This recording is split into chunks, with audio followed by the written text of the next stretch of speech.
On Christmas Eve, she was accused of cheating in front of the entire assembled family. Without flinching, she pressed play on the video that exposed the house's dirtiest secret.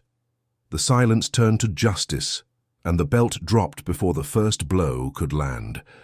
If this story caught your attention, don't forget to subscribe to our channel and tell us what city you're watching from.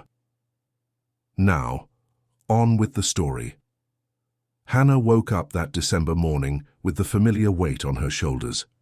Through her bedroom window, the orange glow of the Chicago sunrise filtered in softly, heralding another warm day before Christmas. She reached an arm to the other side of the bed and found it empty. Brian had already left early, as usual. Work, meetings, obligations, the same old routine. Their marriage was 5 years old, but sometimes it felt like she'd been waking up alone for much longer than that. She got up slowly, adjusted the brown hair tied in a messy bun, and walked to the kitchen. The house was spacious, well decorated, with dark wood furniture and religious paintings on the walls. All chosen by Sharon, her mother-in-law, all approved by her. Hannah sometimes had the feeling she was living in someone else's house, just occupying a space that didn't truly belong to her. She made coffee, sat at the table, and picked up her phone. There was a message from Michael, her boss. "Morning, Hannah. I need you to review that report before 10. Thanks for your dedication, as always." She smiled faintly. Michael was a polite, considerate man who always recognized her work. She had been at the same communications firm for 3 years, and in recent months she had excelled on several important projects. This led to a closer rapport. Conversations, constant emails. Nothing more than that. But to an outsider, especially one looking for trouble where there was none, it could look like something else. Hannah knew Brian had been suspicious. Over the past few months, he had started asking more questions about her job, about Michael, about her hours. At first, she thought it was just silly jealousy. Then she realized another hand was at play. Sharon. Her mother-in-law had a gift for planting seeds of doubt, for whispering poison disguised as motherly concern. And Brian, always so attached to his mother, absorbed every word as if it were absolute truth. She finished her coffee, got dressed and left for work. The Chicago traffic was heavy, as it always was in December. The streets, decorated with Christmas lights, contrasted with the tension Hannah felt growing inside her. Something was wrong. She could feel it in the air, that female intuition that rarely fails. Brian was different, colder, more distant. And Sharon, always present, always watching, seemed increasingly pleased with something Hannah couldn't quite put her finger on. She arrived at the office and threw herself into her work. It was a form of escape, a way to feel she still had control over something in her life. Here she was competent, respected, valued. Michael would walk by her desk and smile, ask if she was okay, offer help. He was kind, just that. But Hannah knew that kindness, that attention, could be misinterpreted. And she also knew it was already being interpreted that way. At lunchtime, she got a call from Jessica, her sister-in-law. Her voice always carried a tone Hannah couldn't quite define. Sarcasm, superiority, disguised envy. "Hey, Hannah, Mom asked me to call you. She wants to know if you're going to help prep for Christmas dinner or if you're just going to stand around looking pretty like always." Hannah took a deep breath. This was so typical. Sharon never spoke to her directly when she wanted to say something unpleasant. She always used Jessica as her mouthpiece. "You can tell her I'll help. I'll be there in the afternoon on Christmas Eve." "Oh, good. Because you know how it is, right? We need to make sure everything is perfect. It's Christmas. The whole family will be there. There can't be any mistakes." Hannah hung up with a lump in her throat. The whole family, that phrase sounded so strange to her. Because in 5 years of marriage, she had never felt like part of that family. She was the daughter-in-law, Brian's wife. The woman who had entered the Miller house and had to prove every day that she deserved to be there. The afternoon dragged on. Hannah reviewed the report, sent it to Michael, and got a thank you message back with a clapping hands emoji. She smiled, but quickly put her phone away. She didn't want anyone to see. She didn't want to give them more fuel for gossip. At 6 p.m., she left the office and drove to her therapist's office. She had started therapy 6 months ago, after an uncontrollable crying spell in the middle of a Target. She was in the cleaning supplies aisle when she just fell apart. She sat on the floor, between the shelves, and cried for 20 minutes straight. An employee helped her, offered her water, called the manager. Hannah felt pathetic, but she also felt she needed help. Dr. Davis was a woman in her 50s, with graying hair, a calm gaze, and a firm voice. In the early sessions, Hannah could barely speak. Then she started to open up. She talked about her marriage, about Sharon, about Brian, about the constant feeling of being judged, watched, diminished. In that December session, 3 days before Christmas, Dr. Davis made a suggestion that would change everything. "Hannah, I've noticed that you have a hard time validating your own experiences. You often question whether what you felt really happened, if you interpreted it correctly, if you're not overreacting. This is a common pattern in people who live in environments of emotional manipulation and gaslighting." Hannah listened in silence, feeling every word resonate within her. "I'd like to propose something. How about you start recording some moments of your day-to-day life? It doesn't have to be anything elaborate. It could be a journal, audio notes on your phone, or even videos. The idea is for you to have a concrete record of the situations you experience. That way, you can revisit these moments with more clarity and reorganize your emotional memories." "Videos," Hannah repeated, the idea still taking shape in her mind. "Yes, it can be useful. Some people put a discreet camera in their home to observe their own routine. It sounds strange, but sometimes seeing things from the outside helps us see what's really happening." Hannah left the office with that suggestion echoing in her head. A camera, record the routine, see things from the outside. It seemed invasive, strange, but it also seemed necessary. The next day, she bought a small, discreet camera online, the kind you can place on a bookshelf disguised among other objects. When it arrived 2 days before Christmas, she installed it in the living room. She positioned it between some books on the shelf, so it was almost unnoticeable. She activated the continuous recording, and then she waited. The goal was simple: to record the family. Interactions, the conversations, the moments when she felt belittled but later doubted herself.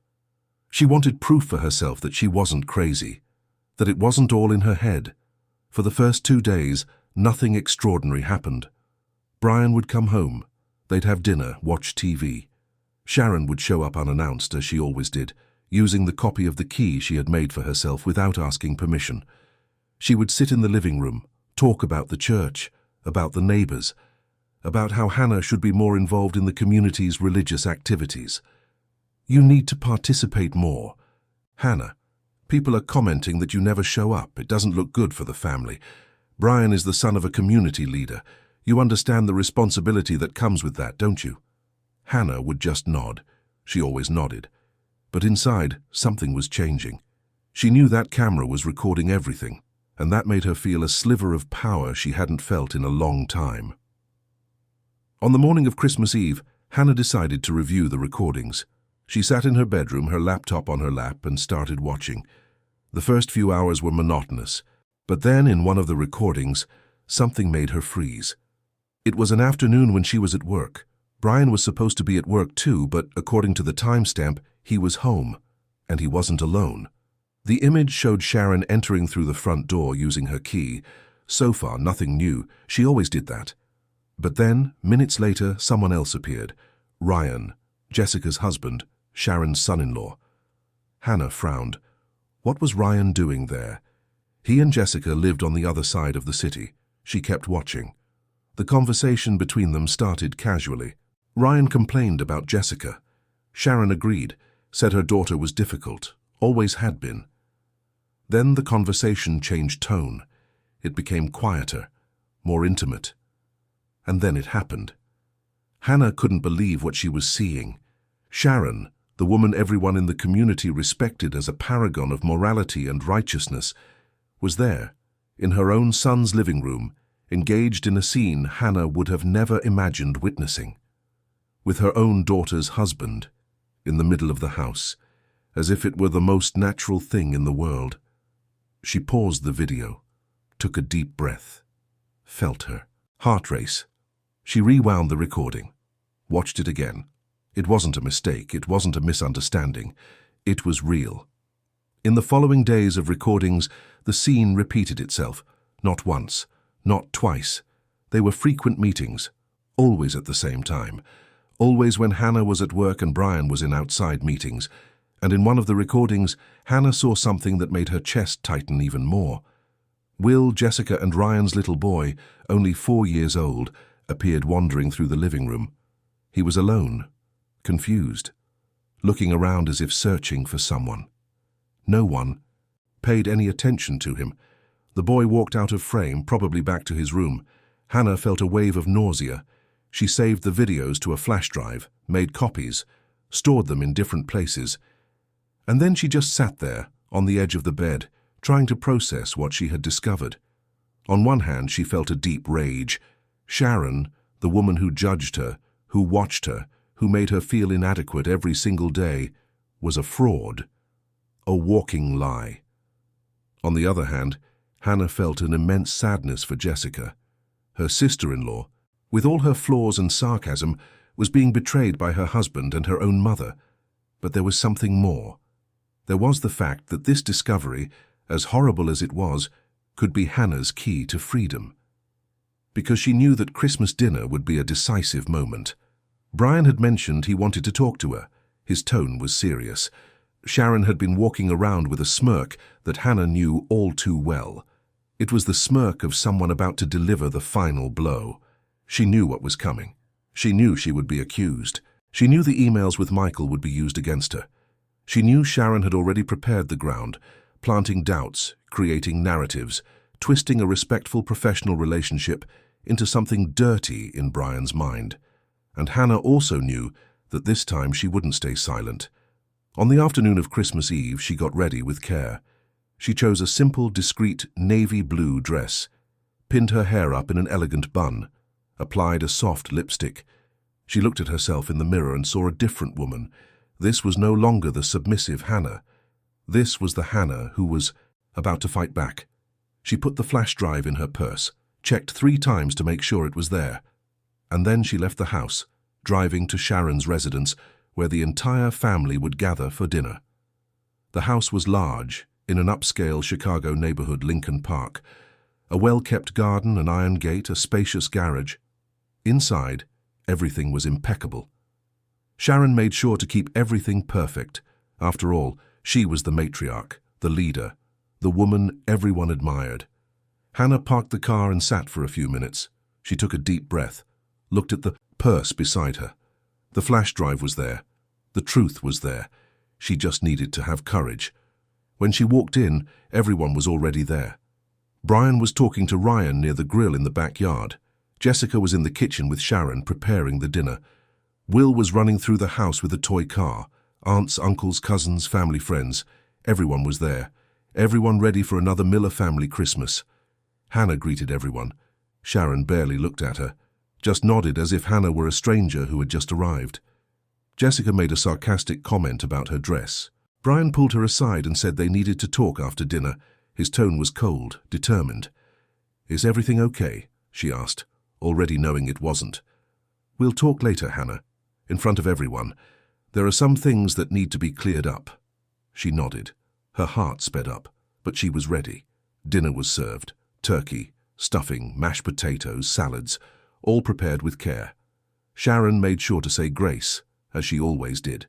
She spoke about the meaning of Christmas, about family unity, about Christian values. Hannah listened to it all in silence, feeling the weight of what was to come. After dinner, everyone gathered in the living room. That's when Brian stood up. A hush fell over the house. Sharon was sitting in the main armchair, an almost imperceptible smile on her face. Jessica looked on with curiosity. Ryan seemed uncomfortable. Brian took a deep breath and began to speak. "I'd like to take this moment while we're all together to address a very serious matter. A matter that involves trust, respect, and the values this family has always upheld." Hannah felt all eyes turn to her. She knew it was about her. It was always about her. "Hannah, I need you to be honest with me. I need you to be honest with everyone here about you and Michael." His name echoed in the room like a sentence. Hannah didn't look away. "What do you want to know, Brian?" "I want to know if you're cheating on me." The word dropped like a bomb. A few gasps, murmurs. Sharon kept that smile. Hannah took a deep breath. "No, I'm not cheating on you." "Then explain the emails.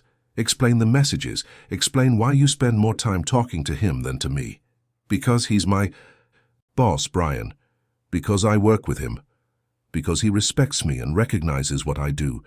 Something you stopped doing a long time ago." The answer came out harsher than she intended. Brian's face turned red. "Respect? You think I don't respect you? I gave you a house, a life, a family." "You gave me a cage," Hannah said, her voice firm, "and I've been quiet for too long." That's when Sharon stood up. Her voice cut through the air like a blade. "Have you no shame? In this house? In front of the family? You're a shameless woman, Hannah." "I always knew you were no good." Brian walked to the wall and took down the leather belt that hung there. It was a family heirloom, his grandfather's belt, a symbol. He held it tightly, his eyes fixed on Hannah. The threat was implicit. The silence was absolute. Hannah looked at the belt, looked at Brian, looked at everyone around her, and then she did something no one expected. She opened her purse, took out the flash drive, and walked to the television.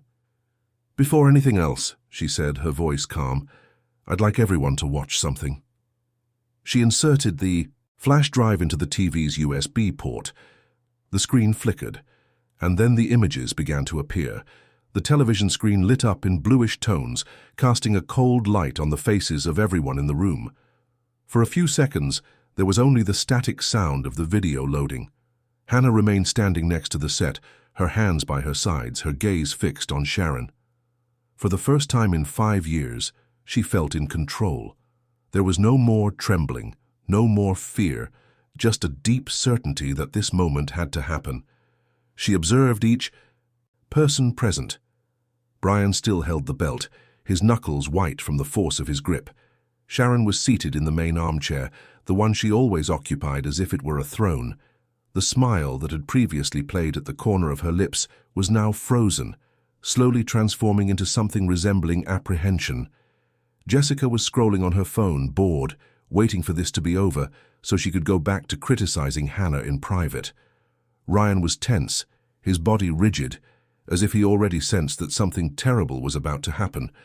The other relatives, aunts, uncles, cousins, close neighbors, who were always invited to the Miller family celebrations, settled into the sofas and chairs scattered around the room. Some were still chewing on leftovers from dinner. Others held glasses of wine.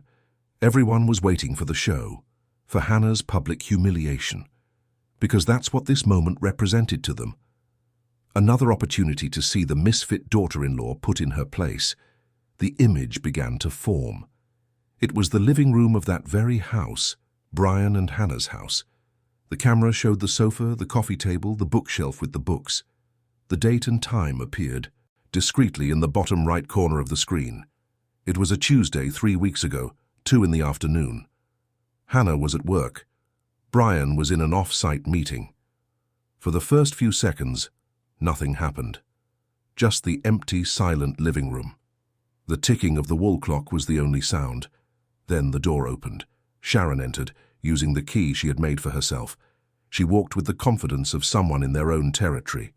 She looked around, checked if she was alone, and then took out her phone. She made a quick call. Her voice was low, but the recording's audio picked up every word with disturbing clarity. "I'm here now, you can come over. Brian will be out until 5. Hannah won't be back until after 6. In the room, the silence was absolute. Some guests exchanged confused glances. Others began to frown, trying to understand where this was going.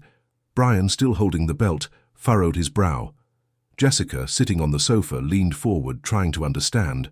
Ryan, on the other side of the room, turned pale. His hands began to shake. He knew. He already knew what was coming.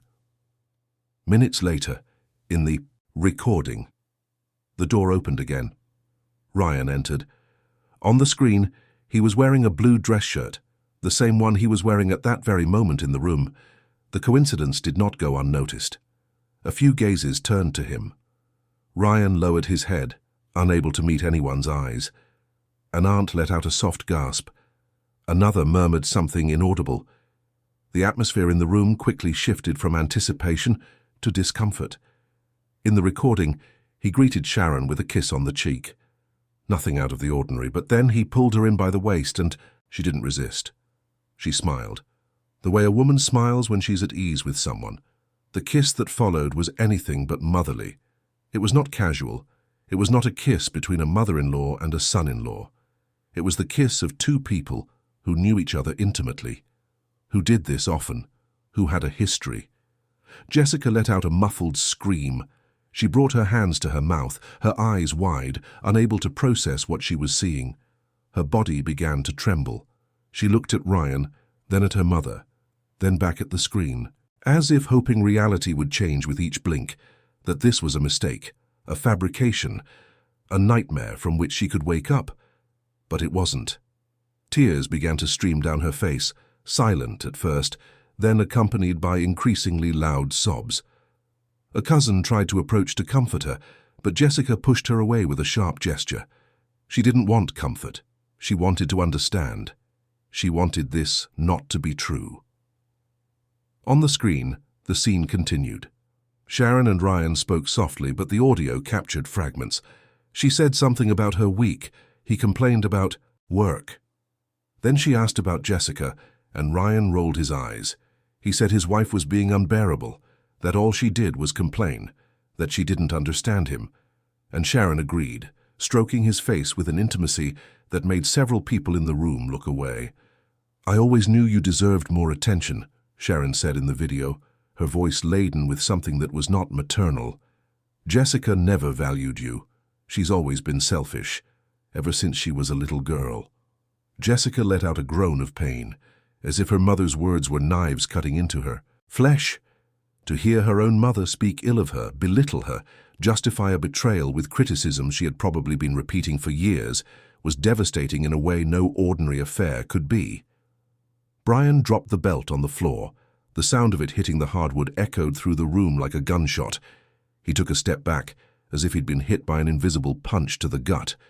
His mouth hung open, speechless, his eyes fixed on the screen where his mother, the woman he idolized, defended, placed above everyone and everything, was exposed in the most humiliating way possible. The man who seconds ago was ready to strike his wife, who was blind with rage, convinced of her infidelity, was now shattered, seeing his own mother in a situation he would never, in his worst nightmares, have imagined. He put his hands on his head, fingers tangled in his hair, pulling as if physical pain could somehow distract him from the emotional agony.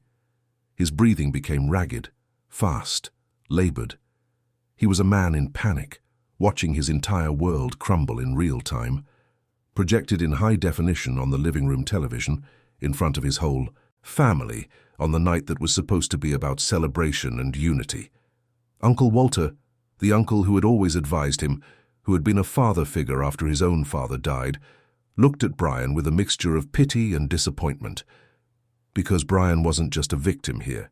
He was also guilty. Guilty for having picked up that belt. Guilty for having blindly believed his mother. Guilty for having made Hannah the scapegoat for problems that were not hers. Sharon shot up from the armchair with such force she nearly knocked it over. Her face was red, the veins in her neck bulging, her eyes wide with panic and rage. Her voice came out in a desperate, high-pitched, almost hysterical scream. "This is a lie! This was edited! That tramp manipulated the video! She did this to destroy me, to destroy this family!" She pointed a trembling finger at Hannah, spitting the words out like venom. But Hannah said nothing. She didn't defend herself. She didn't justify herself. She just pressed the remote, turning up the volume, letting the truth speak for itself. On the screen, the scene continued. Sharon and Ryan moved around the room with an intimacy that was impossible to fake, impossible to edit. They talked quietly, laughed together, touched each other naturally. At one point, Sharon said something about how Jessica was exhausting, dramatic, always demanding attention. And he agreed, saying he felt suffocated, that he needed these moments with her, this escape that only she could offer, that with her he felt valued, understood.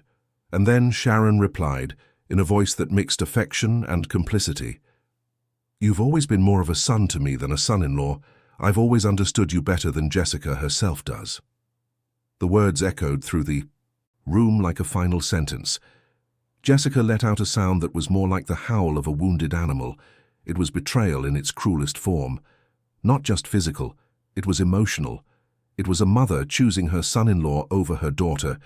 It was a mother belittling her daughter to elevate her lover. The recording showed even more. It showed how natural this situation was for both of them. It wasn't the first time. It wouldn't be the last.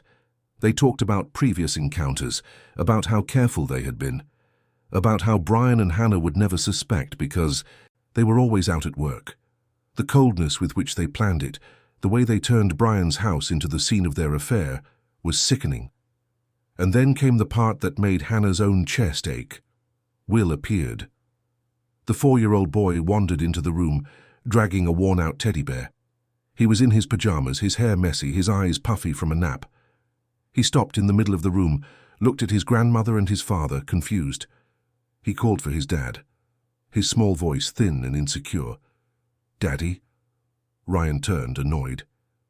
He said something, sharp that the audio didn't capture clearly.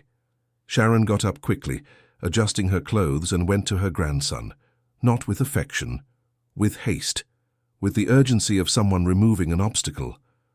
"Will, go back to your room. Grandma told you to stay there." "But I want water," the boy said, his voice tearful. "Later. Go." She pushed him lightly toward the hallway.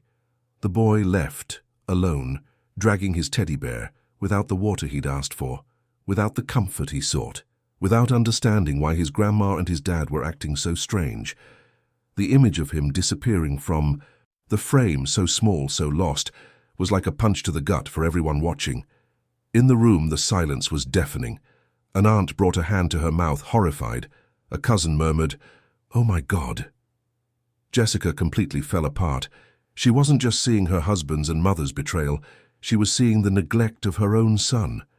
The child wandering through the house while the two of them were engaged in something sordid, unsupervised, uncared for, exposed to a situation a child should never witness. "My son," Jessica murmured, her voice broken. "You did this with my son nearby." She looked at Ryan with a hatred that was almost palpable. Then she looked at Sharon, and there was something different in her eyes now. It wasn't just pain, it was disgust, it was revulsion. It was the final understanding that the mother she had idealized her entire life was a monster. Hannah paused the video. The silence that followed was heavy, suffocating, thick with horror and outrage. No one knew what to say. No one knew what to do. How do you react to something so shocking, so unexpected, so disturbing? It was as if the floor had opened up and swallowed all the certainties, all the values, all the moral structure that this family had always pretended to have. Sharon tried to approach Hannah, her face contorted with rage and desperation. She raised her hand, ready to strike, her eyes wild like someone who had lost all control. But Jessica stood up with surprising speed and grabbed her mother's arm with a strength that astonished everyone. It was the strength of pain transformed into fury. "Don't you dare," Jessica said, her voice trembling but firm, her fingers digging into her mother's arm. "Don't you dare lay a finger on her. You no longer have the right to touch anyone in this family." Sharon turned to her daughter, her eyes filled with desperation and a pathetic attempt to regain some control over the situation. "Jessica, honey, you have to understand. This isn't what it looks like. She manipulated everything. She edited this video. She wants to destroy this family. She's always been jealous of me, of the respect I have in the community. This is revenge." "Revenge?" Jessica let out a bitter laugh, tears streaming down her face like uncontrollable rivers. "Revenge for what, Mum? For what you did to her? For how you humiliated her for years? For how you treated her like a maid? Or do you think I didn't see?" She pointed to the television where the image was still frozen. "That wasn't edited. That's real. That's you. That's my husband, in my brother's house. While you two pretended to be good people, while you stood at the church pulpit lecturing everyone on morality. Honey, please, let me explain. He came on to me. He said you didn't pay attention to him, that you were always complaining. I was vulnerable, I was lonely after your father died. Don't you bring my father into this, Jessica screamed, her face red. Don't use my father's memory to justify what you did. He's been dead for 8 years, Mom. 8 years, and you're using that as an excuse to screw my husband? In your own son's house? The raw words made Sharon recoil. She tried to take her daughter's hands, but Jessica pulled away as if the touch burned. Who are you? Because the woman I called Mom wouldn't do this. The woman I admired, respected, tried to be my whole life wouldn't be capable of this. Jessica, I'm your mother. I've always been your mother. People make mistakes. People are weak. Mothers don't betray their daughters like this. Mothers don't sleep with their daughters' husbands. This isn't weakness, Mom. This is evil. She pointed at Ryan, who was leaning against the wall, unable to look at anyone. His body was slumped, as if he wanted to disappear. His hands were shaking. Sweat dripped down his forehead. He tried to speak, opening his mouth several times, but his voice came out choked, broken. Jessica, I didn't want it to be like this. I didn't plan it. It was her who what? Jessica yelled, striding toward him. Was it her who forced you? Was it her who seduced you against your will? You're a grown man, Ryan. You're my husband, or you were, and she's my mother. My mother. The last words came out in a choked sob, laden with a pain so deep it was almost physical. Jessica pressed her hands against her chest, as if trying to hold together her shattering heart. Ryan tried to take a step toward her, his hands outstretched in a pleading gesture. I know I screwed everything up. I know I was weak. But you have to understand, our marriage was difficult. We were always fighting. You never had time for me. It was always Will, always your job, always your family. I felt invisible. So the solution was to screw my mother, Jessica shot back, her voice as sharp as broken glass. Because you felt invisible? Because I was taking care of our son, the son we made together? It wasn't just that. She understood me. She listened to me. She made me feel important. She manipulated you, Jessica screamed. She does that to everyone. It's what she does. She plants things in people's heads, she twists situations, she makes you believe everything is everyone else's fault but hers, and you fell for it like an idiot. Ryan shook his head, desperate. I resisted at first. I swear I did.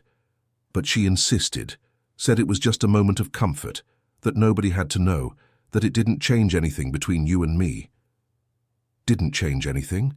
Jessica laughed, but it was a humorless laugh, full of bitterness.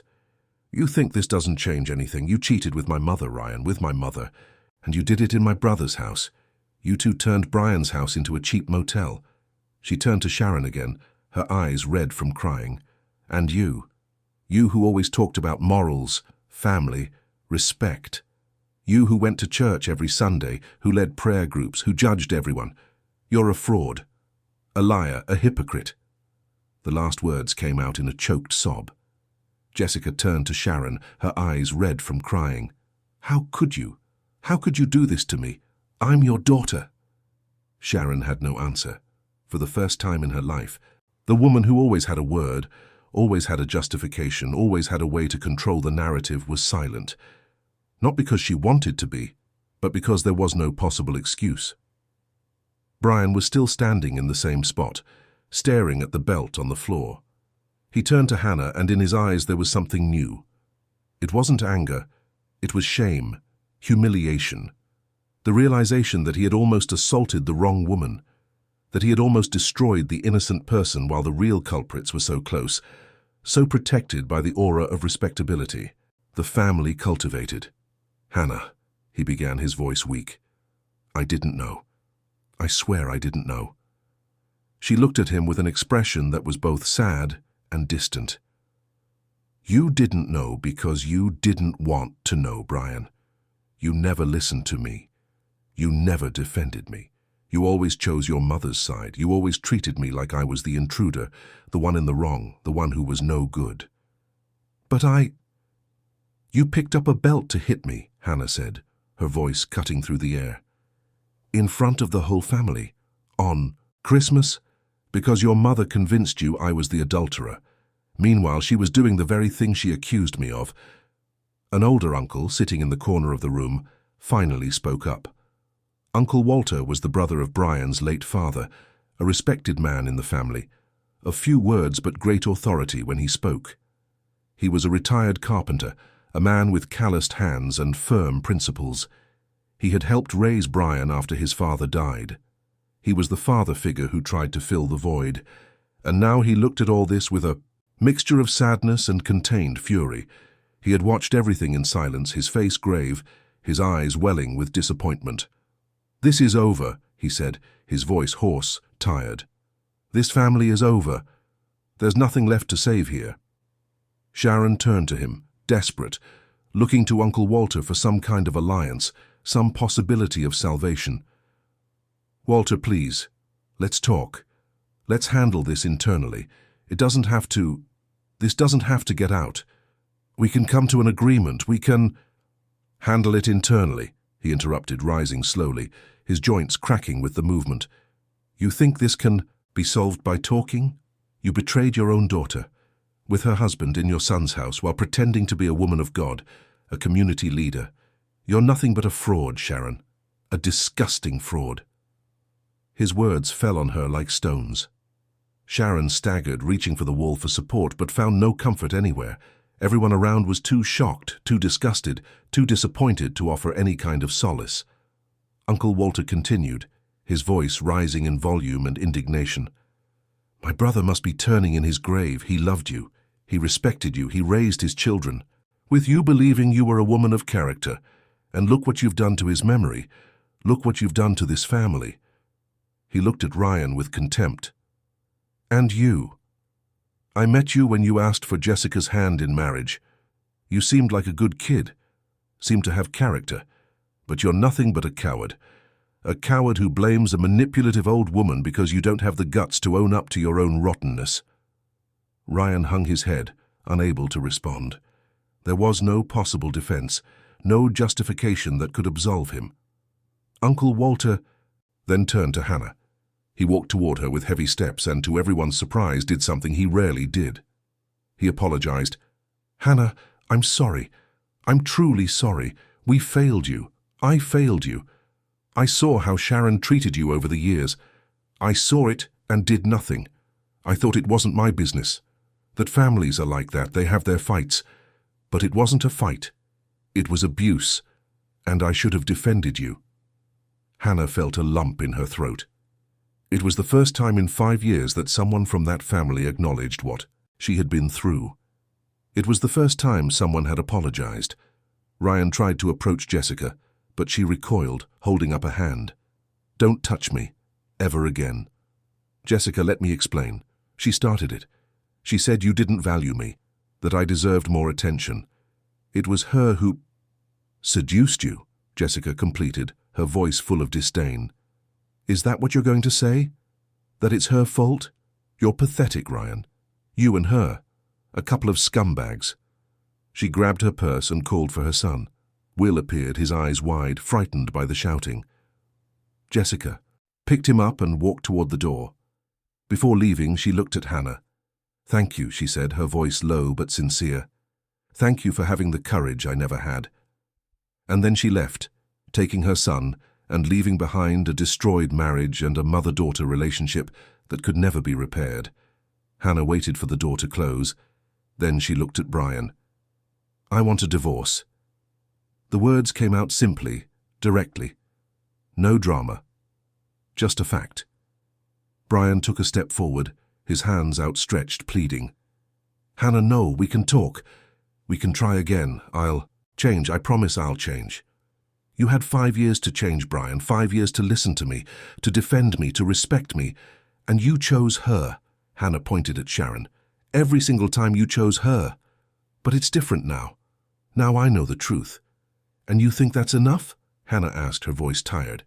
"You think the fact that you found out your mother is a liar changes anything between us?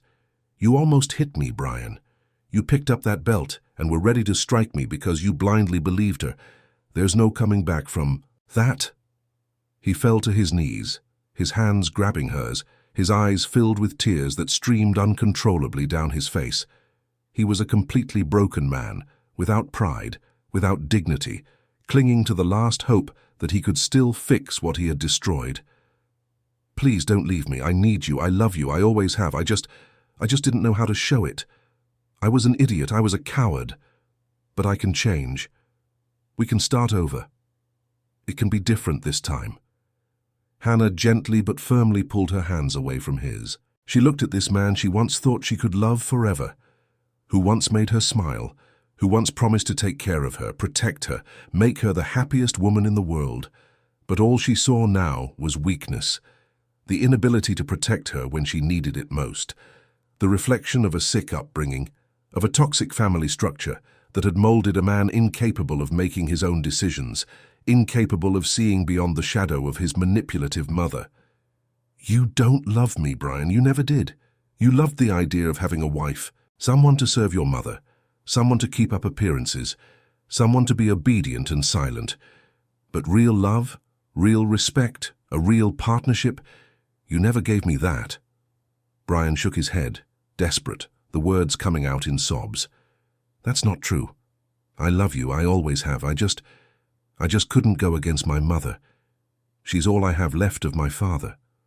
I was afraid of losing her too." "And you weren't afraid of losing me?" Hannah asked, her voice breaking for the first time that night.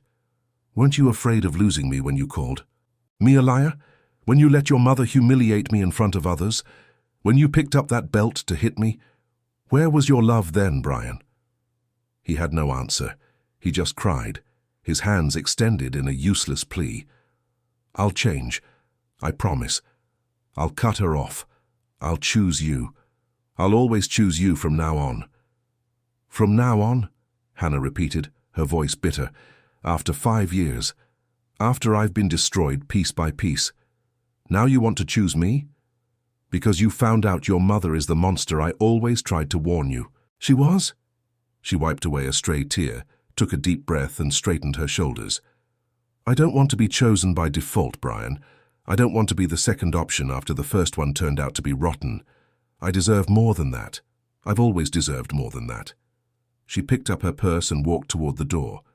Sharon tried to block her path, but Uncle Walter held her by the arm, stopping her. "Let her go," he said. "You've done enough damage." Hannah opened the door and walked out. The cold Christmas night air swept into the house, bringing with it a relief she hadn't felt in years. She got into her car, put the key in the ignition, and sat there for a few seconds. She looked at the house one last time. The lights were still on. Inside, she knew the chaos continued, but that wasn't her problem anymore. She started the car and drove away, through the empty streets of Chicago. That night, while families celebrated Christmas, she was alone. But for the first time in a long time, she was free. She called Chloe, her best friend from college, the one person who had always been by her side, even when Hannah pushed everyone away under pressure from Brian and Sharon. "Chloe, it's me. I know it's Christmas, but can I come over?" The reply came quickly, full of concern and affection. "Of course, the door's open, come." Hannah drove to Chloe's apartment in Wicker Park. When she arrived, her friend greeted her with open arms, no questions asked. She just hugged her, and Hannah cried. She cried out everything she had held in for years. She cried for the woman she had been, for the woman she had become, and she cried with relief for finally having the courage to leave. Chloe made tea, sat next to her on the sofa, and just listened. Hannah told her everything, from the beginning, the dating, the marriage, the humiliations, the therapy, the camera, the discovery, and finally the reveal. Chloe listened in silence, holding her friend's hand, shaking her head at moments of outrage, wiping away her own tears at moments of empathy. "You were incredible," Chloe said when Hannah finished. "You're the bravest woman I know. I don't feel brave, I feel broken. But you're free, and that's what matters." That night, Hannah slept in Chloe's guest room. For the first time in a long time, she slept without nightmares, without the feeling of being watched, without the weight of having to be someone she wasn't. The next morning, her phone blew up. Messages from Brian, from Sharon, from relatives, some supportive, others judgmental. Hannah read them all but replied to none. She didn't owe anyone an explanation. This was about her life, about her dignity. She scheduled an appointment with a lawyer for the following week. She would bring the video, she would start the divorce proceedings, and for the first time, she would do everything her way, without asking for permission, without waiting for approval. Chloe had to leave for lunch with her family, but left Hannah to make herself at home. Alone, she stood on the balcony, looking out at the city.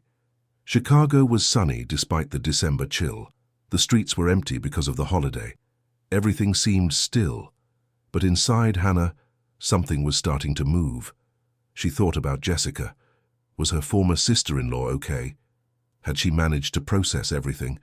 Hannah knew Jessica had a long road ahead of her too. The betrayal wasn't just from her husband. It was from her mother, the person who should have been her safe harbor. That was something you don't get over easily. She thought about Brian. He had called several times, but she didn't answer. She knew he was desperate, that he was probably having to deal with his mother, with the guilt, with the shame. But Hannah didn't feel pity. Not anymore. He had made his choices. Now he would have to live with them. And she thought about Sharon, the matriarch, the community leader, the woman everyone admired, now exposed, unmasked. Hannah didn't take pleasure in it. It wasn't revenge she was seeking when she installed that camera. But the truth has a way of coming out, and when it does, it spares no one. That Christmas afternoon, as the sun began to set over Chicago, Hannah made a decision. She wouldn't go back. She wouldn't accept empty apologies. She wouldn't let herself be convinced that this was a momentary lapse in judgment. 5 years of her life had been stolen. 5 years of humiliation, of forced silence, of being molded into a version of herself she didn't recognize. But now she had a chance to start over, and this time it would be on her terms. She picked up her phone and wrote a message to Dr. Davis. "Doctor, thank you. Thank you for encouraging me to record my life. Thank you for giving me the tool I needed to see the truth. Today I took the first step toward my freedom, and I know there's still a long road ahead. But for the first time, I'm ready to walk it." She sent the message and stared at the horizon. The sun was setting, painting the sky orange and pink. It was the end of a day, the end of a cycle, and the beginning of something new. At Sharon's house, the scene was completely different. After Hannah left, chaos erupted. Brian tried to talk to his mother, demanding explanations. Sharon tried to defend herself, blaming Ryan, saying he manipulated her, that she was weak, that she was seduced. But no one believed her. Uncle Walter left the house, taking other relatives with him, all in silence, all shattered by the revelation. Ryan tried to call Jessica countless times, but she blocked his number. He wandered around the house, not knowing what to do, until he finally left too, returning to his empty apartment, where his wife's and son's clothes still were. But they were not. Brian was left alone with Sharon. She tried to approach him, as she had since he was a child, seeking comfort, seeking forgiveness. But for the first time in his life, Brian pushed her away. "I don't want to see you right now, Mom. I need to think." Sharon collapsed. She sat on the floor crying, realizing she had lost everything: her family, her respect, her image, and worse, she had lost the trust of her own son, the one who had always been by her side, the one who had always defended her. Now even he couldn't look at her without feeling disgust. Christmas night ended grimly in that house. The lights were still on, but there was no life left there. Only the wreckage of a family that had self-destructed through lies, manipulation, and betrayal. The first week of January brought a suffocating heat to Chicago. The kind of heat that makes the asphalt shimmer, that leaves the air heavy and makes it hard to breathe.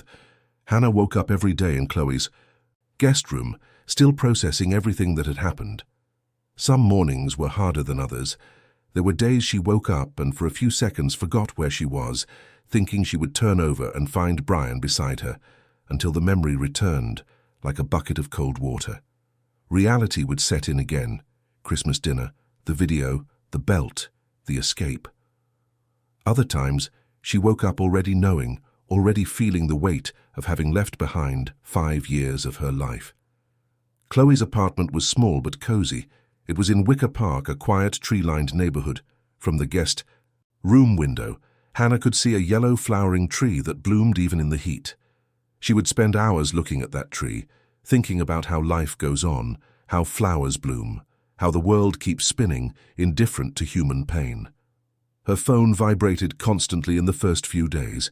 Messages from Brian, from Sharon, from relatives of the Miller family. Some were offensive, calling her a traitor, a family wrecker. Others were pleading, begging her to come back, to give them a chance. Hannah read them all but replied to none. Each message was a confirmation that she had made the right choice. After a few days, she blocked all the numbers. She needed silence, she needed space to breathe. Chloe was an angel in those early days. They had known each other since they studied communications together in college. They had shared an apartment, dreams, heartbreaks. But when Hannah met Brian, he slowly pushed her away from her friends. He said Chloe was a bad influence, that she lived a wild life, that she wasn't the kind of person a wife should have around. Hannah, naive and in love, believed him. She drifted away, and Chloe, hurt but understanding, waited. Waited until her friend needed her. And when she did, she was there. Chloe didn't ask invasive questions, she didn't judge. She didn't say, "I told you so," even though she had every right to. She was just there. She made coffee in the morning, left clean towels in the bathroom, bought the bread Hannah liked, offered a shoulder when Hannah needed to cry. And Hannah cried a lot in those first few days. Not for Brian, not for his family, but for herself, for the woman she had been before all this, for the 23-year-old full of dreams and energy, who once believed in happily ever after and found herself transformed into a faded version of herself. She cried in the shower, where the sound of the water muffled her sobs. She cried at night when she thought Chloe was asleep. She cried watching silly movies on TV. She cried over everything and nothing, because the pain didn't come in organized waves. It came in unexpected avalanches that caught her by surprise and left her breathless. On the Monday after Christmas, Hannah scheduled an emergency appointment with Dr. Davis. The therapist had answered her personal cell when Hannah called, and even though she was on vacation, she said she would see her. The office was in the Loop, in an old but well-maintained commercial building. Hannah climbed the 3 flights of stairs slowly, as if each step were a mountain. The therapist greeted her with the same welcoming look as always, but there was something new in her eyes. It was pride. It was recognition of a hard-won victory. She offered water, tea, coffee. Hannah accepted chamomile tea, more for the ritual of holding the warm cup in her hands than for any desire to drink it. "How are you feeling?" was the first question. It was always the first question. Hannah thought for a moment before answering. She looked at the cup, at the steam rising in lazy spirals, at her own hands that trembled slightly. Broken, but free. The 2 words summed it all up. They were contradictory and true at the same time. Dr. Davis nodded, as if she understood perfectly. She probably did. She had probably heard those same words from other women in similar situations. During the session, Hannah told her everything, from installing the camera to the reveal at Christmas dinner. She talked about the belt, about the look in Brian's eyes, about Jessica breaking down, about Sharon trying to attack her, about leaving, about the feeling of falling into a bottomless pit and, at the same time, of finally breathing fresh air for the first time in years. The therapist listened attentively, occasionally taking notes, but mostly just being present. She didn't interrupt. She didn't judge. She just let Hannah talk, vent, get everything out that had been trapped inside her like a pressure cooker about to explode. When Hannah finished, Dr. Davis leaned forward, her elbows on her knees, her hands clasped. "You know you are incredibly brave, don't you? Many women spend their entire lives in situations like yours and never manage to leave. They're trapped by fear, by shame, by emotional or financial dependence. You not only left, but you did it with dignity, with proof, with your head held high." "I don't feel brave," Hannah murmured, looking at her hands. "I feel tired. I feel broken. I feel like I used up all my energy in that moment, and now there's nothing left." Bravery and exhaustion are not mutually exclusive. Sometimes the greatest courage is to keep going when all you want to do is give up. It's waking up the next day, it's taking the next step, it's choosing to live, even when life seems impossible. Hannah felt the tears fall. She didn't try to hold them back. In that office, she could cry without fear of being judged, without fear of being seen as weak. "And now what?" she asked, her voice choked. "What do I do now? How do I move on? How do I trust anyone again? How do I have a relationship knowing that the people who were supposed to protect me were the ones who hurt me the most?" Dr. Davis took a box of tissues and offered it to Hannah. She waited for her to compose herself before answering. "You don't need to have all the answers right now. You've just come out of a traumatic situation. Your body, your mind, your heart, they all need time to process. The path to healing isn't linear. There will be good days. There will be terrible days. There will be days when you think you're making progress, and others when you'll feel like you're back at square one. But is there a finish line? Is there a moment when this stops hurting? The pain never completely disappears, but it changes. It transforms. It stops being this sharp, cutting thing and becomes a scar. Something that's there, that's part of you, but that no longer controls your life. They talked about the practical next steps, about the divorce, about where to live, about how to deal with the guilt Hannah felt, even though she rationally knew she was not to blame. Because guilt isn't rational. Guilt is a visceral feeling that settles in and corrodes regardless of logic. "What exactly do you feel guilty about?" Dr. Davis asked. Hannah took a deep breath. "For recording, for exposing them, for destroying that family." "You didn't destroy anything, Hannah. They were already destroyed. You just revealed the rot that was already there. And you know what else? You saved Jessica. She could have spent years without knowing. She could have raised her son in that lie. You gave her a chance to start over too. But what if she didn't want to know? What if she preferred ignorance? Ignorance isn't bliss, it's just postponed pain. Sooner or later, the truth always comes out. You just sped up the process." The session lasted 2 hours. When it was over, Hannah felt a little lighter, not healed, not happy, but a little less lost. Dr. Davis scheduled weekly sessions for the next few months. She said it would be a long process, but it was worth it. That Hannah was worth it. On Thursday of that same week, Hannah went to the law firm Chloe had recommended. It was a small but respected firm, specializing in family law. It was in a building in the Loop, near the Chicago Cultural Center. Hannah arrived 15 minutes early and waited, in the reception area, flipping through magazines without really reading anything. Her heart was pounding. It was real. It was really happening. The divorce, the official end of a marriage that, in practice, had already ended that Christmas night. The lawyer was a woman named Marcia Thompson, Escapers in her 40s, with short graying hair, red-framed glasses, and a firm but kind gaze. She wore a navy blue suit and discreet pearl earrings. She shook Hannah's hand firmly, a grip that conveyed confidence, and invited her to sit in a small but comfortable conference room.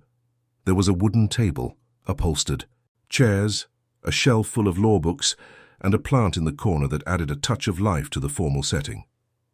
"Before we begin, I want you to know something," Ms. Thompson said, pouring water for both of them. "Everything you tell me here is confidential. You don't need to be ashamed. You don't need to omit anything. The more information I have, the better I can help you. And another thing, I'm on your side. My job is to ensure you get out of this situation with your dignity intact and with the rights you deserve, understood?" Hannah nodded, feeling a lump in her throat. It was the first time in a long time that someone had said they were on her side, without ulterior motives, without hidden judgments. "Tell me everything," Ms. Thompson said, picking up a notepad and a pen. "From the beginning, how you met your husband, what the marriage was like, what happened, why you're here today." Hannah told her. Again, every detail, every humiliation she still remembered. Every moment she felt small, inadequate, wrong. She talked about Sharon, about the manipulation, about how Brian always chose his mother, about the emails with Michael that were twisted, about the therapy, about the camera, and finally about Christmas. The lawyer didn't interrupt her once. She just wrote, making quick notes, frowning at times, nodding at others. And then Hannah showed her the video. She opened the laptop she had brought and let the recording play. Ms. Thompson watched in silence, her face growing more serious, her lips pressed into a thin line. When the scene with Will appeared, the lawyer closed her eyes for a second, as if it were too much even for her, who had surely seen everything in her years of practice. When the video ended, she took off her glasses and rubbed her eyes, taking a deep breath. This is serious. Very serious. And I'm not just talking about the adultery, which in itself would be enough to secure a divorce with the spouse at fault. I'm talking about the child neglect, the misuse of property, the systematic psychological abuse you suffered for years. This isn't just material for a divorce. Depending on what you want, this could lead to criminal charges for both of them. Hannah's heart raced. Criminal? I don't want to send anyone to jail. I just want the divorce. I just want my life back. Miss Thompson put her glasses back on and looked at Hannah with an expression that mixed understanding and firmness.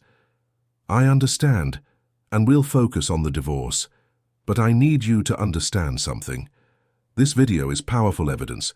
We can use it not only to ensure a quick and uncontested divorce, but also to secure a fair financial settlement for you. You are entitled to it. You spent 5 years of your life in this marriage. You invested time, emotional energy, gave up opportunities. The law protects you. I don't want Brian's money, Hannah said quickly. I just want out. Hannah, look at me, the lawyer said, her voice firm but gentle. I know you don't want to be seen as a gold digger. I know you don't want people to say you're doing this for money. But it's not about that. It's about justice. It's about you having the resources to restart your life with dignity. You're going to need a place to live, time to get back on your feet, maybe more intensive therapy, to travel, to study, whatever you need to heal. And that costs money. Accepting what is rightfully yours doesn't make you a bad person. It makes you smart. Hannah fell silent, absorbing those words. She had always been taught that women who asked for alimony or division of assets were opportunistic, that they should fend for themselves. But maybe that was just another form of manipulation, another way to make women accept less than they deserved. What do you think I should ask for? Hannah finally asked. Equitable distribution of assets acquired during the marriage. Did you buy the house together? No, the house is Brian's. He bought it before we got married. And furniture, a car, investments? We bought a car together in our 2nd year of marriage, and there's some furniture we bought for the house. Then you're entitled to half the car and the furniture. Also, considering the length of the marriage and the circumstances, we can request temporary alimony, 6 months to a year, just to help you get back on your feet. Hannah nodded slowly. It made sense. It was fair, even if a part of her still felt guilty for accepting money from Brian. And the video? Hannah asked. Will it become public? Miss Thompson shook her head. Not necessarily. That's up to you. We can keep it within the proceedings, restricted to the judge and the parties involved. That's what I recommend, by the way. The less exposure, the better for you to move on. You don't want to be known as the woman from the video. You want to be known for what you're going to build from now on. Then let's keep it restricted, Hannah decided. I don't want revenge. I don't want to destroy anyone publicly. I just want peace. Excellent. Then let's start preparing the documents. I'll draft the divorce petition. Citing fault, I'll include a request for division of assets and temporary alimony. With the evidence we have, I highly doubt Brian will contest it. But if he does, we're prepared. This video is so damning that any judge will rule in your favor in a matter of minutes. The two spent another hour discussing details, necessary documents, timelines, fees. Ms. Thompson explained that the process could take 3 to 6 months, depending on how Brian reacted. If he agreed to everything, it would be quick. If he resisted, it could drag on a bit longer. But in any scenario, Hannah was in a strong position. When Hannah left the office, the sun was setting over Chicago. The sky was tinged with orange and pink. She stood on the sidewalk for a few minutes, watching people hurry by, returning from work, living their lives. And she felt something strange. It wasn't exactly happiness, but it was hope. The feeling that, for the first time in a long time, Things were moving in the right direction. While Hannah was reorganizing her life, chaos was consuming the Miller family. Jessica had moved into a rented apartment with Will. She refused any contact with Ryan and Sharon. She blocked both of their numbers. When Brian tried to mediate, she was clear. "I don't want to hear excuses. I don't want mediation. I want distance from all of you." Ryan, for his part, entered a downward spiral. In the first few days, he tried to justify himself to anyone who would listen, but no one wanted to. His friends distanced themselves. His co-workers looked at him with poorly concealed contempt. The story had spread, not in detail, but enough for everyone to know he had cheated on his wife with his mother-in-law. It was the kind of scandal that brands a person forever. He started drinking. At first, just a few beers at night to sleep. Then bottles of vodka during the day. His work suffered. He missed days, showed up late, submitted sloppy reports. Within 3 weeks, he was fired. Without a job, without a family, without a purpose, he sank even deeper into alcohol. One February night, Ryan drove drunk through the streets of Chicago. For no reason. He had nowhere to go. He just drove, trying to forget, trying to escape himself. He lost control on Lakeshore Drive, hit a light pole and flipped his car. He was lucky he didn't hit anyone. The police found him unconscious, his breath reeking of alcohol. He ended up arrested for a DUI and destruction of public property. Jessica received the news by phone. She felt a pang in her chest, not for Ryan, but for Will. The boy asked about his father every day. He didn't understand why he didn't see him anymore. How do you explain to a 4-year-old that his father wasn't the hero he imagined? Sharon, on the other hand, had an even more dramatic fall. The news of the scandal spread through the religious community she led. Not the specific details, but enough for people to know that something terrible had happened, that the exemplary leader, the woman who preached morality and righteousness, had fallen from grace. A meeting was called by the other church leaders. Sharon was summoned to explain herself. She tried to deny it, tried to say it was a lie, that it was persecution, that her daughter-in-law had fabricated evidence against her. But her own daughter, Jessica, showed up at the meeting and confirmed everything. Without graphic details, but she confirmed the betrayal, the manipulation, the hypocrisy. "My mother is not who you think she is," Jessica said, her voice firm despite her tears. "She's a liar, a manipulator, and I will not stay silent while she continues to deceive you." The blow was devastating. Sharon was removed from all her duties. Her prestigious position, built over decades, crumbled in a matter of days. The friends who had always surrounded her, who hung on her every word, now avoided her. Greetings on the street became rare. Invitations to events ceased. She became a pariah. The humiliation was too much. Sharon began to have anxiety, attacks. She couldn't sleep, she couldn't eat. She spent her days locked in her house, the curtains drawn, avoiding any contact with the outside world. Brian, who had been living with her since Hannah left, tried to help, but he didn't know how. He was dealing with his own issues, with the guilt, with the shame, with the knowledge of what he had almost done that Christmas night. In March, Sharon had a nervous breakdown. Brian found her on the living room floor, crying uncontrollably, unable to get up. He called an ambulance. She was admitted to a psychiatric clinic. The diagnosis was severe depression with psychotic episodes. The doctors said it would be a long treatment, that she would need medication, intensive therapy, constant monitoring. Brian signed the admission papers with trembling hands. He looked at his mother, sedated in a hospital bed, and didn't recognize the woman who had always been so strong, so domineering, so unbreakable. Now she looked small, fragile, destroyed. While the Miller family fell apart, Hannah was rebuilding her life piece by piece. The divorce proceedings were moving forward. Brian didn't contest anything. He agreed to everything Hannah's lawyer proposed. Division of assets. Temporary. Alimony. He just wanted it to be over. He wanted a chance to try to redeem himself, even though he knew it was too late. Hannah got a better job at a larger, more modern communications firm. The salary was significantly higher than what she earned before. She worked in digital marketing, something she had always wanted to explore but never had the chance. The environment was dynamic, young, welcoming. Her colleagues treated her with respect. Her boss, unlike Michael, was a woman named Rachel, who recognized Hannah's potential and encouraged her to grow. With the money from the divorce and her new salary, Hannah was able to rent a small but cozy apartment in the River North neighborhood. It was a studio on the 10th floor, with a balcony overlooking the city. She decorated it her way. Light colors, plants in the windows, photos of trips she would one day take, books she would one day read. It was a space that breathed possibility. Slowly, Hannah began to rediscover who she was before Brian. She started going out with Chloe again, met new people, went to art exhibits, to concerts, to restaurants. Simple things she hadn't done in years. Because Brian always had an excuse. Because Sharon always had an opinion. Because her life had become so small, so limited, that she had forgotten the world was big. One April evening, while sipping wine on her apartment balcony, Hannah received a call from Ms. Thompson. "The divorce has been finalized. You are officially free." Hannah hung up the phone and looked out at the city.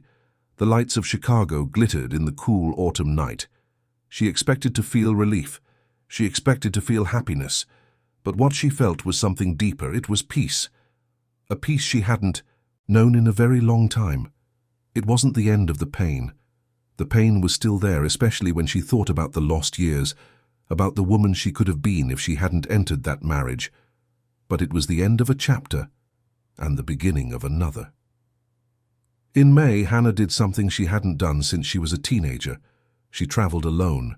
She took a bus to Saugatuck, Michigan, and spent a weekend by the lake. She stayed in a simple inn, walked barefoot on the sand, ate fresh fish, read an entire book, without interruptions. She had no one to answer to, no one to judge her, no one to tell her she was wrong. It was during this trip that she met Frank. He was staying at the same inn, also traveling alone. He was an architect, 38, divorced, with a 10-year-old daughter who lived with her mother in New York. They started talking over breakfast. He made a joke about the muffins. She laughed. One conversation led to another, and then they spent the day together. Frank was different from Brian. He was kind but not passive. He was attentive but not suffocating. He asked questions about Hannah's life and actually listened to the answers. He told her about his own divorce, about the mistakes he made, about how he was learning to be a better person. There was an honesty about him that Hannah found refreshing. They exchanged numbers. They talked on the phone over the following weeks. Frank came to Chicago to visit her. Hannah went to New York to see him. It was light, no pressure, no heavy expectations, just two people getting to know each other, discovering each other, seeing if there was a connection. And there was. In July, Brian tried to contact Hannah. He sent a long message, full of apologies, regrets, pleas. He said his mother was in the clinic, that he was alone, that he had lost his job, that he was working as a salesman in a hardware store to pay the bills, that his life had fallen apart, and that he deserved it. But that, despite everything, he still thought about her every day. Hannah read the message 3 times. She felt a tightness in her chest, not of longing, not of love, but of empathy, because as much as Brian had been wrong, as weak and neglectful as he had been, he was also a victim of a manipulative mother, a victim of a sick upbringing, a victim of himself. But empathy didn't mean forgiveness, and forgiveness didn't mean reconciliation. She replied only, "I hope you find your way, Brian, but that way no longer includes me." It was the last time they spoke. In August, Hannah was promoted at work. She became the coordinator of the digital marketing team. It was more responsibility, more challenges, but also more recognition.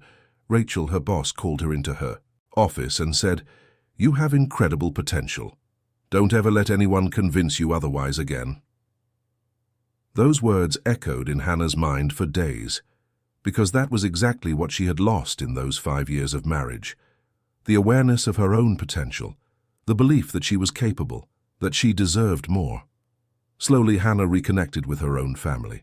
She had grown very distant during her marriage, due to pressure from Brian and Sharon.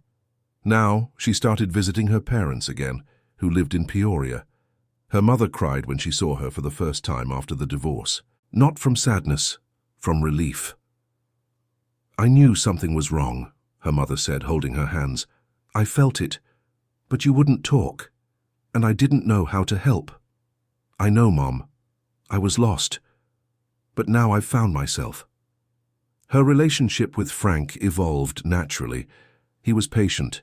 He understood that Hannah needed time, that there were wounds that hadn't fully healed. He didn't push, he didn't demand. He was just there, present, constant.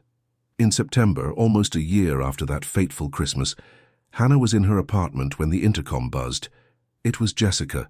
She came up, carrying Will in her arms. The boy had grown. He was more talkative, smarter. The two women looked at each other for a moment before any words were spoken. There was so much unsaid, so much shared pain, so much intertwined history. "I came to apologize," Jessica said, her voice low, "for all the years I treated you badly, for all the times I was sarcastic, for all the times I didn't defend you when I should have." Hannah gestured for her to come in. "You were a victim too, Jessica. Neither of us knew what was really happening. But I should have seen it. I should have realized who my mother really was, and I should have been better to you." They talked for hours. Jessica told her about the therapy she was in, about how she was dealing with the betrayal, about how she was raising Will alone, about how she had cut off all contact with Sharon and Ryan, about how she was rebuilding her life, just as Hannah was rebuilding hers. Before she left, Jessica hugged Hannah. "Thank you for being brave. Thank you for doing what I couldn't do. You saved me too, even without knowing it." After she left, Hannah thought about those words, about how one act of courage can create ripples that reach other people, about how saying enough can free not only yourself, but also those around you. In November, Hannah decided to do something symbolic, something that would represent the definitive closing of that chapter. She took all the wedding photos, all the gifts she still had from the Miller family, all the mementos of those 5 years, and either donated or threw them away. Not with anger, not with resentment, but with the awareness that they no longer defined her. In place of the old photos, she put up new ones, of trips, of friends, of happy moments, of Frank by her side smiling, of Chloe at a party, of her parents on the porch of their house in Peoria, of herself, alone, happy, free. The pain of the past hadn't completely disappeared. It probably never would. There were nights she still woke up with nightmares. There were moments when a song, a smell, a scene on the street brought back memories she preferred to forget. But the pain was different now. It was no longer paralyzing. It was just part of her story. A scar, a mark, proof that she had survived. 2.5 years had passed since that Christmas night that changed everything. Hannah woke up one June morning to the sound of birds outside her window. The room was bathed in the soft light of the winter sun, that golden light Chicago offered on cold mornings. The apartment in River North had truly become her home. Every corner, every object, every photo on the wall told a story of reconstruction, of overcoming, of a woman who had symbolically died and been reborn stronger. The walls were painted in neutral tones she had chosen herself. There were plants everywhere, some she had been carefully cultivating since she moved in, others that Frank brought as gifts on special occasions. The bookshelf was full of books she finally had time to read. Novels, biographies, books on personal development. On the living room wall, photos of trips. Saugatuck, where she met Frank. Charleston, where they spent a romantic weekend. Niagara Falls, where they renewed implicit vows to care for each other.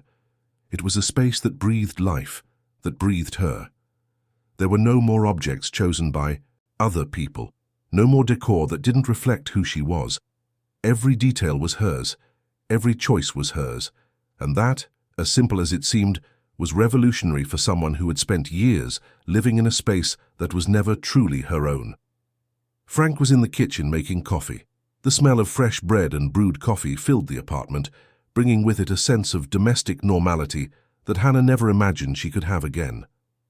He had moved to Chicago 6 months ago after getting a transfer at the architecture firm where he worked. The move had been natural, discussed calmly, without pressure, without ultimatums. It just made sense. They wanted to be together. They wanted to build something solid, and they did. They had been living together for 4 months, and every day was a confirmation that healthy relationships really existed. It wasn't perfect. There were occasional arguments about silly things, about who forgot to buy milk, about which movie to watch. But they were normal arguments, ending with laughter, with hugs, with sincere apologies. There were no screams, no manipulation, no punitive silences that lasted for days, just honest communication between two people who loved and respected each other. "Good morning," he said when she appeared in the kitchen, still in her pajamas, her hair messy. He pulled her in by the waist and kissed her, a simple, everyday kiss, but full of genuine affection. "Coffee's ready, and I made those pancakes you like."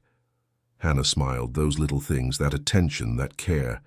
Frank didn't love her in a suffocating way. He didn't control her. He didn't diminish her. He just loved her cleanly, clearly, honestly. It was so different from Brian that sometimes Hannah still caught herself waiting for the catch, for the moment the mask would fall. But the mask never fell, because there was no mask. Frank was genuinely who he appeared to be. They had coffee together on the balcony, watching the city wake up. Hannah had been working at the new communications firm for a year and a half, and had recently been promoted again. She was now the manager of the entire digital marketing department. She earned well, had autonomy, was respected. Her ideas were heard. Her contributions were valued. It was everything she had dreamed of professionally, but never thought she would achieve. "You're quiet today," Frank observed, holding his coffee cup. "Everything okay?" Hannah looked at him and nodded. "I'm thinking about something I need to do, something I've been putting off for a while. Want to talk about it?" She took a deep breath. "Remember I told you about the video, about how I kept copies?" Frank nodded. Hannah had told him the whole story months ago, on a night of mutual vulnerability where they both shared their deepest wounds. He had been understanding. He hadn't judged her. He had just hugged her and said she was the strongest woman he knew. "I want to send a copy to Brian," she said, not directly, but in a symbolic way, in a way that he understands that it's not over, that the consequences of his choices still exist. "Why now? After all this time?" "Because now I'm not acting out of pain. It's not anger. It's not revenge. It's just closure. It's a way of saying that I remember, that what happened was real, and that he needs to carry it, just as I carried it for years." Frank was silent for a moment, thoughtful. "Are you sure? Because once you do it, there's no going back." "I'm sure." That afternoon, Hannah did something she had been planning for months. She looked up the address of Mr. Nelson Fisher, an old friend of her late father-in-law. Nelson was a 70-year-old retiree, respected in the community. He had been like a brother to Brian's father. They had grown up together in the same neighborhood, worked at the same factory for decades, shared joys and sorrows. He always attended the memorial mass, always brought fresh flowers, always spoke of the values and honor his friend represented. He was a man of his word, a man you could trust. Hannah invited him for coffee at a traditional diner downtown, a place that had been around for over 50 years. It was a neutral spot, public enough not to seem conspiratorial, but discreet enough for a serious conversation. Nelson accepted, curious about what his late friend's ex-daughter-in-law could want after so much time. When they met on a Tuesday afternoon, he greeted her kindly. He looked older than Hannah remembered from the few times she had seen him at family gatherings. His hair was completely white, neatly combed back. His hands trembled slightly with age, but his eyes still had that spark of lucidity, of someone who had seen a lot in life and learned not to judge hastily. "Hannah, what a surprise to hear from you," he said, sitting at the table she had chosen, near the window but away from other customers. "How are you? I heard you got divorced, a tough situation." "I'm well, Mr. Fisher. Better than I've been in years, actually. I'm rebuilding my life." "And you? How have you been?" "Oh, I'm getting by. Age comes for us all, you know. The legs aren't what they used to be. The memory fails now and then, but I'm still here going strong. But tell me, what brings you here? On the phone you said you had something important, something only I could do." Hannah took a thick envelope from her purse. Inside was a carefully labeled flash drive and a sealed letter. She placed it on the table between the coffee cups the waitress had just served. I need you to do something for me. Something important. Something that might be hard to understand right now, but that I need to happen exactly as I'm about to ask." Nelson frowned, his expression shifting from curiosity to concern. "What is this about?" Hannah took a deep breath. She had rehearsed this moment many times in her mind, but it was still hard to find the right words. "You go to the memorial for Brian's father every year, don't you?" "I do. Haven't missed one since he passed. It's in August on the 15th. It'll be 9 years since he's been gone. He was my best friend. We grew up together. He was a man of integrity, you know, a man of principles. He's missed." "I know. And it's precisely because of that, for his memory, for the principles he stood for, that I need you to give this to Brian," she said, pushing the envelope across the table. "But not before that day. It has to be on that specific day, in front of his father's grave, at the cemetery. I need him to receive this there, in that place, at that sacred moment." Nelson picked up the envelope carefully, feeling its weight, as if it was something much heavier than just paper and plastic. "What's in here, Hannah?" She looked directly into his eyes, without wavering. The truth about what destroyed his family, about what his father never knew while he was alive, about things that were hidden from him, about the hypocrisy that existed under the roof he built with his own sweat. The old man was silent for a long moment, his fingers tapping lightly on the envelope, processing those heavy words. "You're asking me to be the messenger of something that will hurt. Is this going to hurt Brian?" "It will," Hannah admitted, without hesitation. "But it's a necessary pain. It's a pain he deserves to carry, just as I carried mine for 5 years, just as I carried the weight of being humiliated, diminished, almost assaulted, all alone. He needs to understand that actions have consequences, that choosing the wrong side has a price." Nelson studied her carefully. There was something different about her. The Hannah he vaguely knew from family gatherings was quiet, always a bit faded, always in the shadows. The Hannah in front of him was a different person. She had fire in her eyes, conviction in her voice, the posture of someone who had been broken and rebuilt herself stronger. "And why should I do this? Why should I be a part of this?" "Because you loved Brian's father, because you know what kind of man he was. And when you see what's on this flash drive, you'll understand that I'm doing this not out of cruelty, but for justice. I'm doing this because his memory deserves for the truth to be known." Nelson fell silent, looking at the envelope, then at Hannah, then at his own cooling coffee cup. "Are you sure about this? Because once I deliver it, there's no going back." "I'm more sure of this than I have been of anything else in my life." He tucked the envelope into the inner pocket of the brown tweed jacket he was wearing, a jacket that was probably older than many relationships Hannah knew.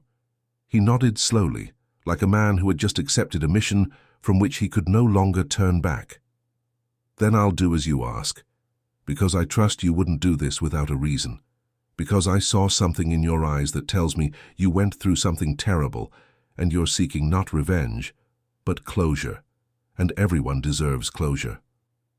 "Thank you, Mr. Fisher," Hannah said, and the gratitude in her voice was genuine.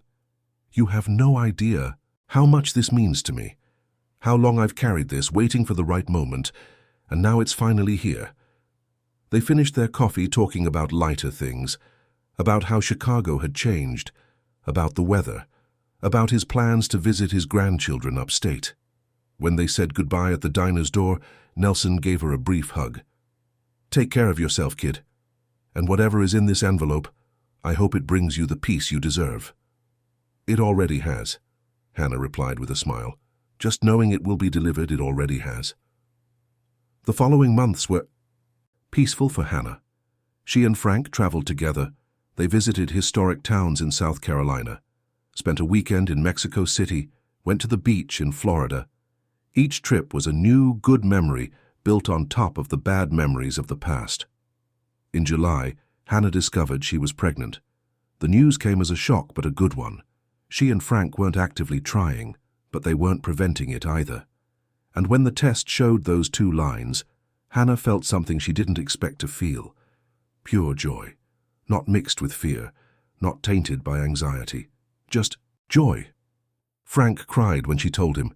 He hugged her so tightly she laughed, saying he was going to squish the baby. He knelt, kissed her still flat stomach and whispered, "Hi, little one. Your daddy already loves you so much." It was all so different from how she imagined having a family would be. It was light. It was happy. It was safe. On August 15th, Nelson kept his promise. He went to the cemetery where Brian's father was buried. Brian was there, as he was every year, alone. He had aged considerably. His hair was starting to grey at the temples. There were deep wrinkles around his eyes. His once athletic frame was thinner, more stooped. He was a man defeated by life. "Brian," Nelson called, walking toward the headstone. "Mr. Fisher," Brian greeted, surprised. "Good to see you. It's been a while." "It has. How are you?" "Getting by, working, taking care of things." The two stood in silence for a moment, looking at the grey marble headstone. Then Nelson took the envelope from his pocket. "I have something for you. I was asked to deliver it today in this place." Brian frowned, taking the envelope hesitantly. "Who?" asked. "Hannah." The name dropped like a bomb. Brian turned pale. His hands began to shake. "Hannah? Why would she? What is this?" "I think you need to see for yourself.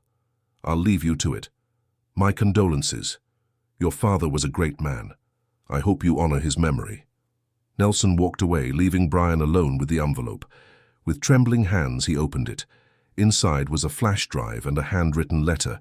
He recognized Hannah's handwriting immediately. He opened the letter and began to read. "Brian, if you're reading this, it's because the time has come for you. To know something I've held on to for too long. For years, I carried the weight of what happened alone. The humiliation, the pain, the betrayal. But there was something I hadn't done yet. I hadn't made you face the full truth in front of your father, even if it's just in front of his headstone. This flash drive contains the video, the same one you saw that Christmas night. But now I want you to watch it again, here, in this place. I want you to look at your father's headstone and think about the kind of man he was, the values he stood for, the honor he prized. And then I want you to think about the woman he called his wife, the woman you blindly defended for years, the woman who destroyed this family from the inside out. I'm not doing this for revenge. I'm doing it because you need to carry this. You need to remember, you need to live with the consequences of choosing to protect a monster instead of protecting the one who truly loved you. I've moved on, Brian. I've built a new life, a happy life, a life where I am truly loved and respected. But you need to understand that the past doesn't disappear just because time passes. It stays, it marks you, and it demands a price. Hannah." Brian let the letter fall. His eyes filled with tears. He looked at his father's headstone, at the name engraved in gold letters, at the dates of birth and death. And then he looked at the flash drive in his hand. He knew what was on it. He knew the pain he would see again. But he also knew he had to watch it, not out of obligation, but out of respect. Out of acknowledgement, as a final act of accountability. He put everything away and walked slowly out of the cemetery, like a man on his way to his own execution. He went back home, to the same house where it had all happened. He turned on his computer, inserted the flash drive, and watched. Every second was like a stab wound. Every word from his mother, every intimate gesture with Ryan, every proof of the hypocrisy he had defended for so long. And worse, the image of himself that night holding the belt ready to strike an innocent woman while the real culprits laughed behind his back. When the video ended, Brian broke down. He cried like he hadn't cried since he was a child. He cried for the life he had destroyed, for the woman he had lost, for the man he could have been but never was. He cried for the father he had disappointed, for the values he had betrayed. In the following days, Brian fell into a deep depression. He missed work. He didn't answer calls. He didn't leave the house. He just sat in the living room, staring at the spot where it had all happened, where the truth had been revealed and his life had fallen apart. Co-workers tried to get in touch. He didn't respond. He was eventually fired for job abandonment. The few friends he still had drifted away. He became a ghost in his own life. He sold the house because he couldn't live there anymore. He moved into a tiny apartment on the outskirts of the city. He got a job stocking shelves at a supermarket. It was all he was capable of. It was all he had left. While Brian fell apart, Hannah flourished. The pregnancy was going well. She and Frank found out they were having a girl. They decided to name her Laura. Hannah decorated the nursery with love, choosing every detail. A mobile with stars, soft yellow curtains, a comfortable nursing chair. It was the beginning of a new family, a family built on a solid foundation of respect and true love. In February, Laura was born. It was a long labor, but without complications. Frank was there the whole time, holding Hannah's hand, wiping her sweat, whispering words of encouragement. When the baby finally arrived and was placed on Hannah's chest, she looked at that tiny, perfect face and felt something she had never felt before. An overwhelming responsibility, yes, but also a joy so pure, so intense, it couldn't be contained. "Hi, Laura," she whispered, tears streaming down her face. "Welcome to the world. Mommy loves you so much." Frank kissed Hannah's forehead, then his daughter's tiny forehead. "We're going to take such good care of you, little one. You will never know what it's like not to be loved. You will never know what it's like not to be protected. You will grow up knowing you are valuable, that you are strong, that you can be whoever you want to be." Hannah looked at him with so much love it almost hurt. This man, this good, kind, present man, this man who had arrived at the right time, when she was finally ready to be loved the right way. The first few months with Laura were intense. Sleepless nights, diapers, breastfeeding, inexplicable crying, but also smiles. Those first smiles that lit up everything. The first sounds, the first attempts to roll over, every milestone was celebrated as the victory it was. Hannah took maternity leave.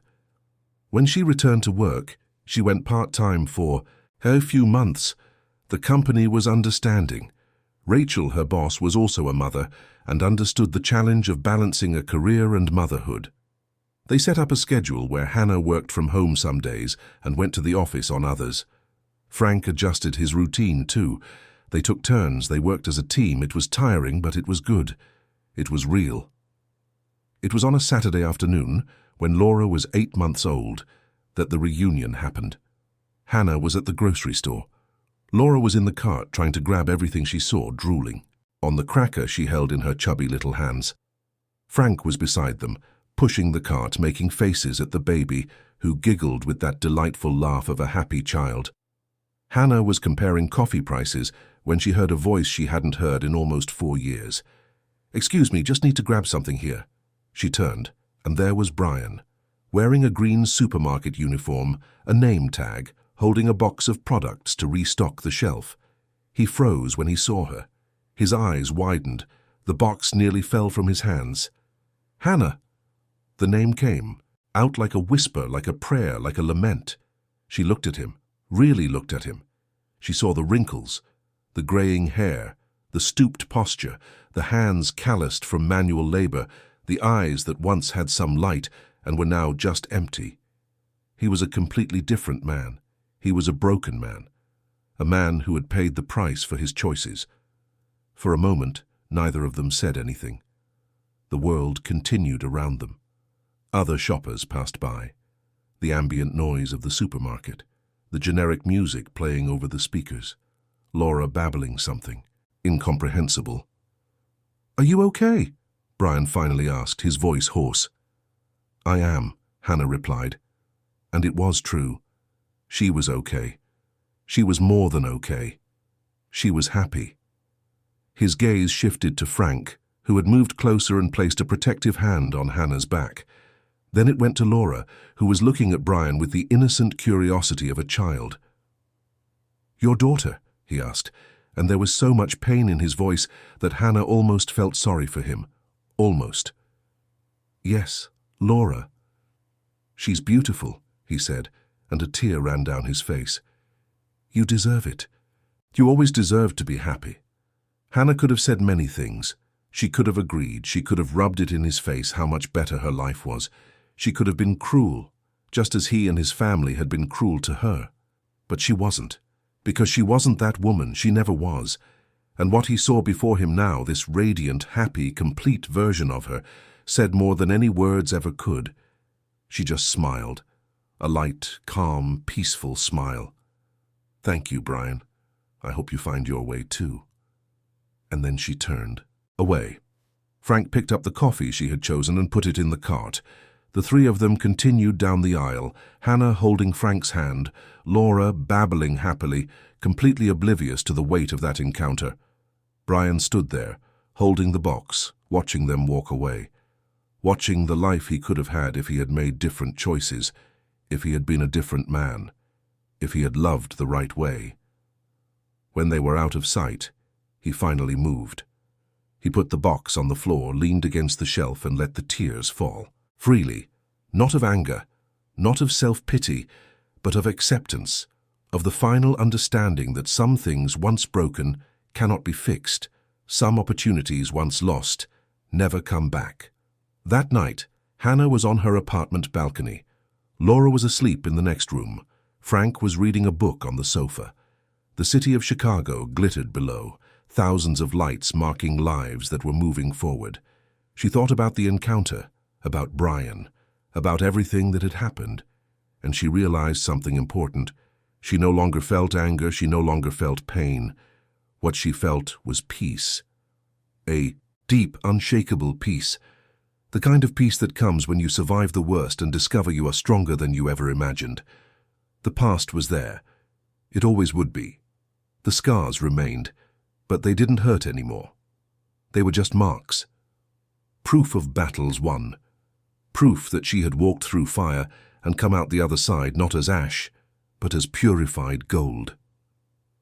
Frank came out to the balcony, hugged her from behind, kissed her neck. "What are you thinking about?" "About how strange life is, about how sometimes you have to go through hell to get to heaven." "Do you regret anything?" Hannah thought for a moment. "No, not even the mistakes. Because they're what brought me here. To you, to our daughter, to this life we've built together." "I love you," he said simply. "I love you too." And this time, when she said those words, they were true. Completely true. They weren't empty words spoken out of obligation. They weren't fragile promises built on a rotten foundation.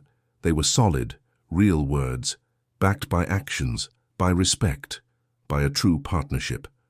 Hannah had learned many things in those years. She learned that strength isn't never falling, it's getting up every time you fall. She learned that courage isn't the absence of fear, it's acting in spite of it. She learned that forgiveness doesn't mean forgetting, it means freeing yourself from the weight of resentment. She learned that starting over is always possible, no matter how many years you've lost. And she learned above all that she was enough. By herself, she was enough.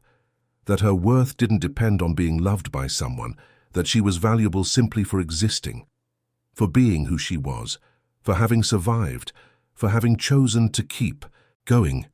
Laura woke up crying. Hannah went to the room, picked up her daughter and rocked her gently. The baby calmed down almost immediately, nestling her head on her mother's shoulder. Frank was at the door, watching with that goofy, adoring, fatherly smile. "You're an amazing mum," he said. "I'm learning," Hannah replied. "Every day." "No, you really are. Laura is so lucky to have you." "We're lucky to have each other," Hannah corrected. And as she rocked her daughter back to sleep, singing a lullaby her own mother used to sing to her as a child, Hannah felt a deep gratitude for life, for its twists and turns, for the pains that made her grow, for the joys that made her want to keep going. The past no longer defined her. It was just part of her story, an important part, certainly, a part that shaped her. But it was just a part. It wasn't the whole, it wasn't the end. The end was this moment, here, in this cozy room, with her daughter in her arms, with the man she loved waiting at the door, with a whole life ahead of her, a life built on a solid foundation, a life where she was the author of her own story, and what a beautiful story it was turning out to be. Dear listeners, we hope Hannah's story has touched your heart. If you were moved by this journey of pain, courage, and reconstruction, leave a like, Subscribe to the channel and tell us in the comments what struck you the most. Was it Hannah's strength in confronting her tormentors? Was it the moment she decided not to be silent anymore? Or was it the beauty of seeing her start over and find true happiness? Every day we bring you intense stories like this one, revealing the deepest side of the human soul, showing that it's possible to survive the worst and flourish again. Stories of women who said, "Enough," of people who chose dignity over silence, of lives that were rebuilt piece by piece. We'll see you in the next episode with another story that will stir your emotions and make you reflect on courage, justice, and the power of starting over.